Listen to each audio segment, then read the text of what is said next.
During the inquiry, police recorded statements of 32 female PGDM students. Out of them, 17 came forward with serious allegations accusing Chaitanand of using abusive language, sending obscene WhatsApp messages, and even making unwanted physical contact. The victims have also alleged that some women serving as faculty members and administrators not only turned a blind eye but actively abetted the accused, pressurizing the students to comply with his demands. The students claim that some wardens working at the ashram had introduced them to the accused. Shikha, take our viewers through the details. Shocking details coming in. We're learning that some female staffers helped this man in what he was doing to other students.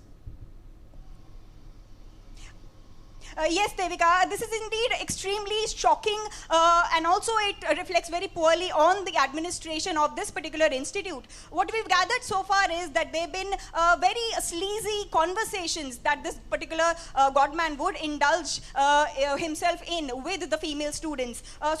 He would entice them to actually come along with him on foreign trips, and also would say that they wouldn't be charged any money for that, and the foreign trips will be for free.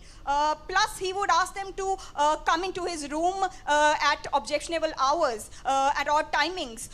So all these details, coupled with his tainted past, and of course the entire charade that he would pull through by using a diplomatic number plate on his car. That's a UN number that he would use. The car has been seized now, but the police say that they are trying to nab the accused. Raids are on. Unfortunately, little success on that front. But what we've gathered so far is that the Women's Commission, the National Commission for Women, as well as the AICTE, both have decided to take action against the accused, and we're seeing that soon going to see that they too start taking some action against this particular institute as well, because not only does this reflect poorly on the administrator of this institute, but also on the other staff members who aided the accused and helped remove crucial evidence which would have ensured that the accused would have been caught sooner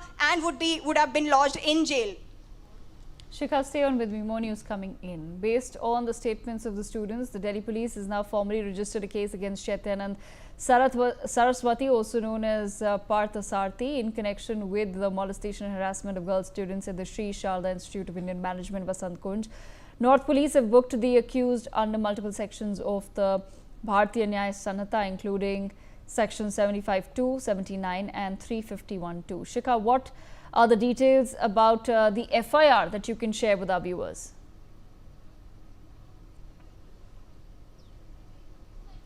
Yes, Devika, so there are 3 FIRs at the moment against this accused. One FIR has been lodged against him in the Vasant Kunj police station, and this pertains to the allegations, this is based on the allegations of the female students who have accused him of sending lewd messages, inviting them into his room during odd hours, and also very uncomfortable details about inappropriate physical contact that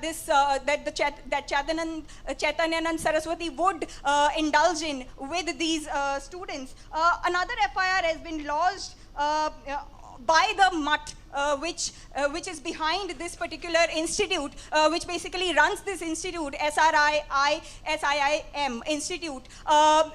So the MUT has also claimed that the accused has been indulging in fraud with this institute.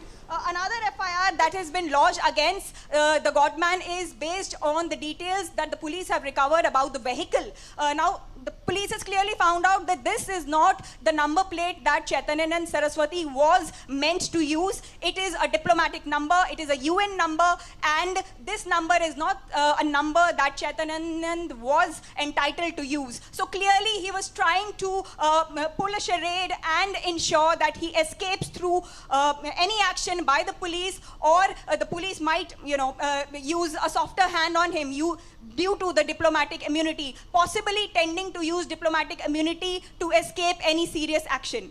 Devika. Okay.